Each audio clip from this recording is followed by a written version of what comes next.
is Saturday. No, it's Sunday actually, October 23rd, 9:51 a.m. I'm gonna knock this out before I head to the gym. We are going to learn the CSS box model by building a Rothko painting in freeCodeCamp. My name is Kelvin R. Tobias, and welcome to Decent Coding. Let's kick this off. We're going to fly right through it. This shouldn't be too challenging for us. So please excuse the lighting. It isn't the best at the moment. So we're going to start by creating the initial doc type HTML. And then we want to create the HTML element. And then we're going to create the head, the opening, closing, body,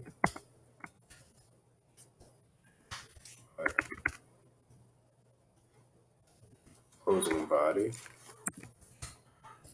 and then closing head element. That should be all that is necessary. Actually, I need to include the lang, and we're going to keep it going.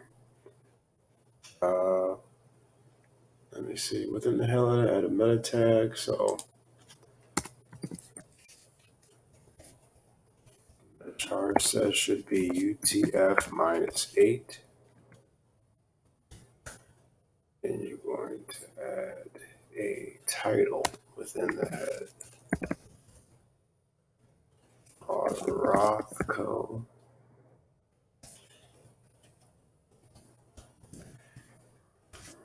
Painting.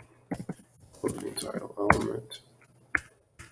Within the body, I have the GSC and the link here, which we're not typing out because what is the point of typing this out if it's right here? The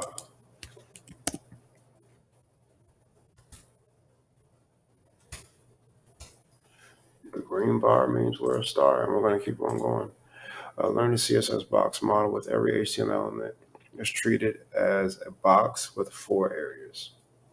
To change the SRC attribute in the image element to this,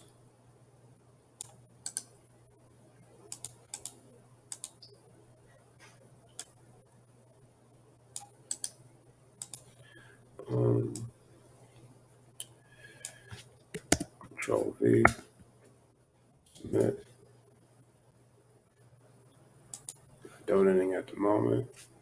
The content is surrounded by a space called padding, similar to how bubble wrap separates the item from the box around it. Think of the border like a cardboard box your item was shipped in. Change the SRC attribute to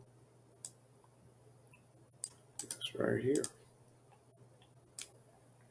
Once again, this is simply a copy and paste, and I'm hitting Control V for the paste. Green bar means we're a star. Let's keep it going. Margin is the area outside the box that can be used to control the space between other boxes or elements. Here, the bottom element has a larger top margin, pushing it further down the page. Now that you understand the CSS box model, let's get started on the Rothko painting. Remove the image element.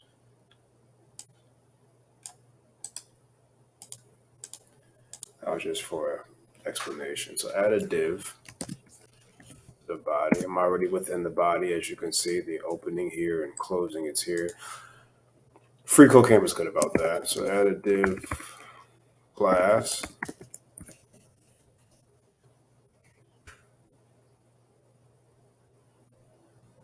The canvas. I believe it's the closing div should be okay.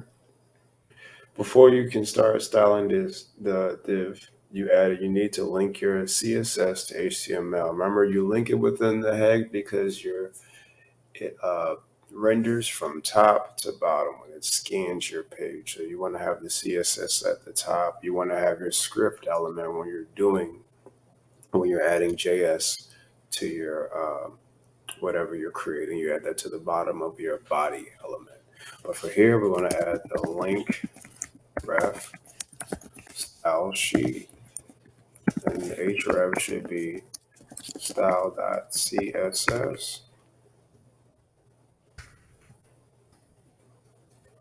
And that should be it. Sherelle, not ref. I'm bad about doing that. I've done that a few times. And it should be as styles. Styles. Okay, you got to be specific. Even though your card has no text, it is still treated as a box with content. Write a CSS rule that uses the canvas selector and set its width to 500 pixels. So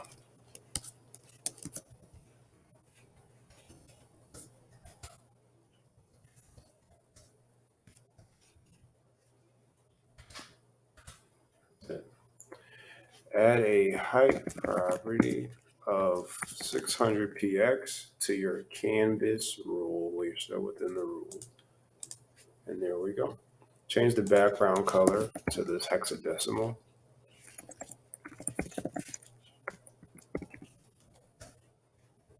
That'd be 4D0F00. When you enter in the proper color, you will see it display, which I think is great. And that with the semicolon. And there we go. Every painting needs a frame. Wrap the canvas element in another div element and give the div the frame class. So that would just be simply saying div class equals quotation marks frame. And then it's saying wrap it. So you're going to put the closing div element at the bottom under the previous class, which was canvas. Green bar, we're good to go. Write the frame. Write a new rule using the frame selector. Curly brackets. Use the border. Shorthand with a width of 50 px.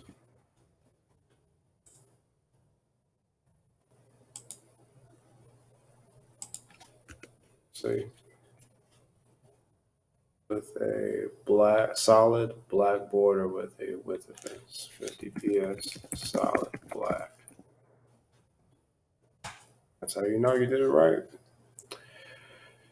The frame is much too wide, and the frame set its width to 500 pixels.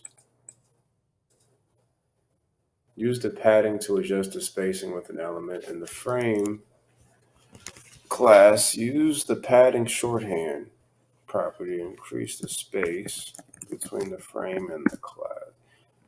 That was by 50. The shorthand will increase the space at the top, bottom, left, and right of the element's border within and the class within. So there we go. Use the margin to adjust the spacing outside of an element. Use the margin property. Give the frame element a vertical margin of 20 px, horizontal 20, and a horizontal margin of auto. So move the frame down 20 pixels and horizontally center it on the page. It's coming together. Add a new div element inside the class element. Give the new div the class attribute with a value of 1. This will be your first rectangle.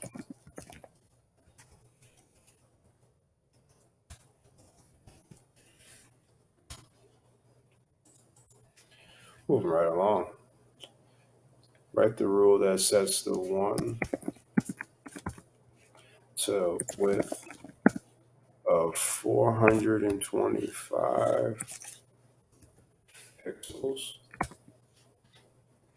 I'll set the height 150 pixels. Do I see anything different? Not at the moment. This is when you usually see some type of difference. Background color is EFB762. Here we go.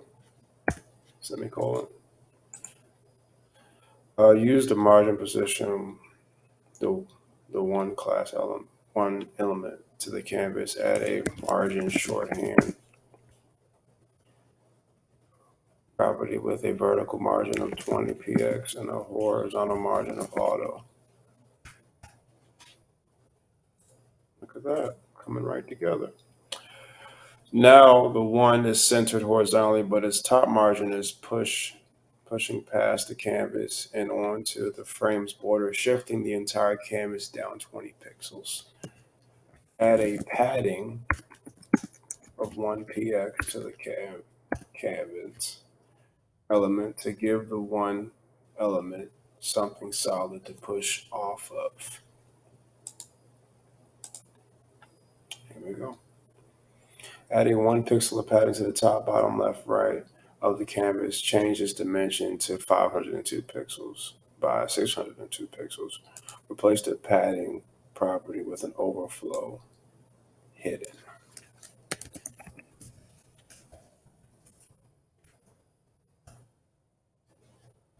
Changing the canvas back to its original dimension.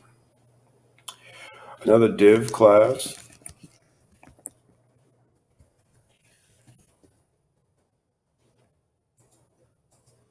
Below your one.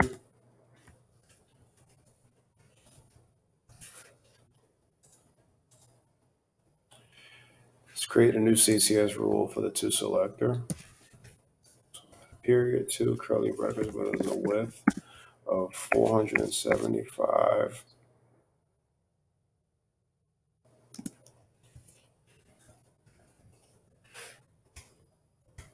pixels. Set the height 200 pixels. Set the background color to this hexadecimal, which appears to be 8F0401. There we go. That's definitely going to tell us to the center of that. So give this a margin is going to be auto. There it is. Create a new div class.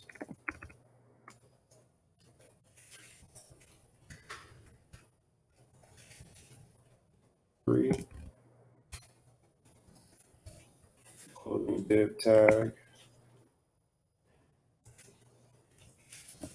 With the 3. You don't always have to use pixels when sizing an element. Yes, you can use percentages. I think it's better practice to use pixels. That's just me. I could be wrong. I've only been doing this since June. So the height is 28%. And the background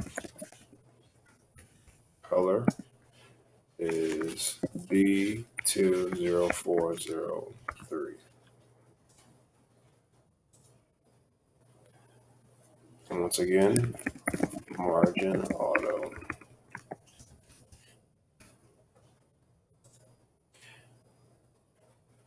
It's helpful to have your margins push in one direction. In this case, the bottom margin of the one element pushes 2 down 20 pixels. Sorry if you hear the noise. I have a cat. He's in his litter box. In the to selector, use the margin shorthand property to set top margin to 0. Run the 2. Oh, I'm already there. Set top margin to 0 or horizontal to auto. And the bottom margin to 20 ps. So I remember it goes top, right, bottom, left. So that's why I said set the top and then the horizontal. So then the bottom is going to be 20. So that's going to be another 20 px right there. And that's how it spaced that out together. The colors, oh yeah, if I said that a little too fast, margin, I'm sure it goes in the padding, goes to top. If you're looking for, it's 4 of them. So when they say margin shorthand, you're just using 2 for top left and then the horizontal left and right. But when you're using all 4, it's top, right, bottom, and left. So that's how I did that. The colors and shapes of your painting are too sharp to pass the Rothko. Use a filter property. I rarely use this.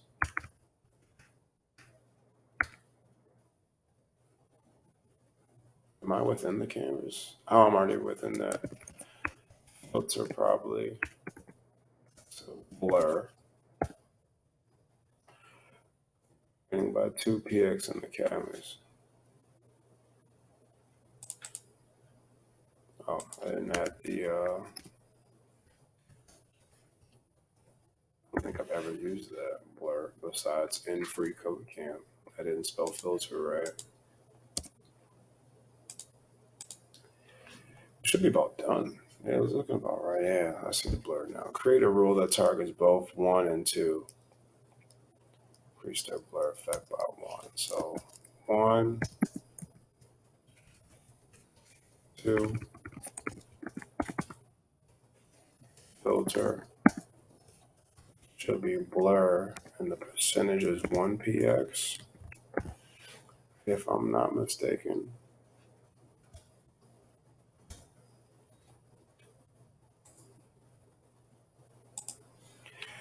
Increase the blur. Increase the blur of 30%. So that'll be another filter. Blur, parentheses, 2px. Can't wait to hit the gym. All right, we should be wrapping this up. The rectangles are too small and their edges don't have the soft quality of a painting. Increase the area and soften the edges of the one by setting the box shadow to this here.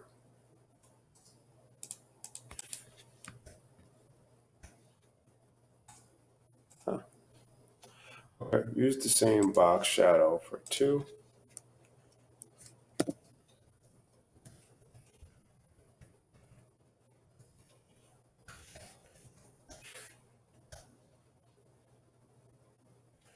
Change it from that to 0F0401.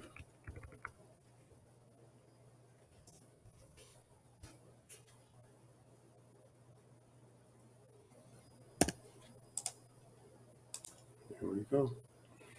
Add a box shadow to 0.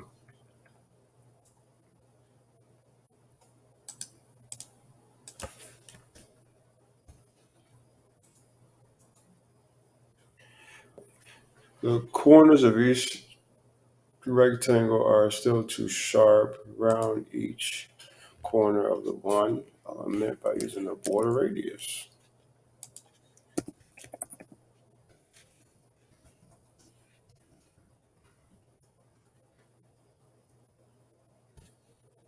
Look at that. You can see the difference pretty quickly. Use the border radius property of the 2 selector by setting this.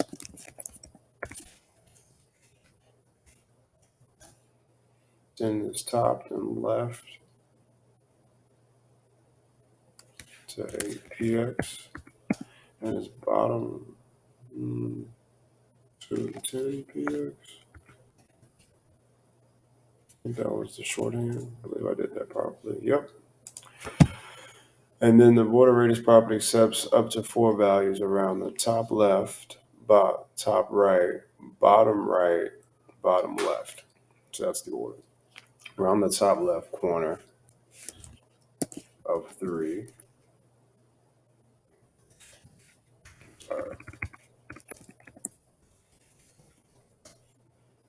That'd be 0, and then the top left. Actually, no, it starts top left, so it's going to be about 30 pixels. And then the top right, about 25 pixels. Bottom right by 60 pixels. You can see that happening as I'm typing along. And bottom left by 12 pixels.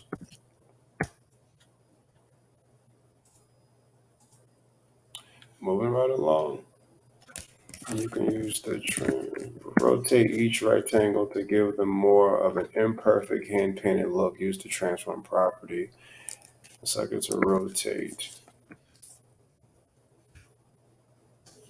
0.6 degrees.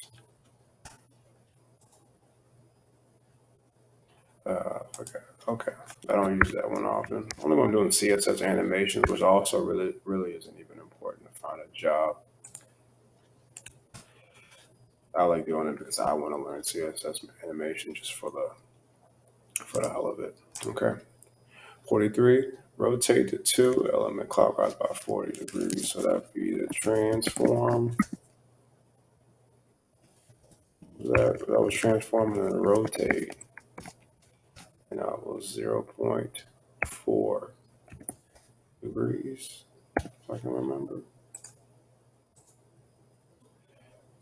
This is with your final step. So counterclockwise would be the transform, which would be rotate negative 0.2. It doesn't tell you because counterclockwise is the other way. And this should do it. And that is all. We got through that in 21 minutes. Hope you found that helpful, and I'll be posting more. Thank you for checking out Decent Coding. Take care.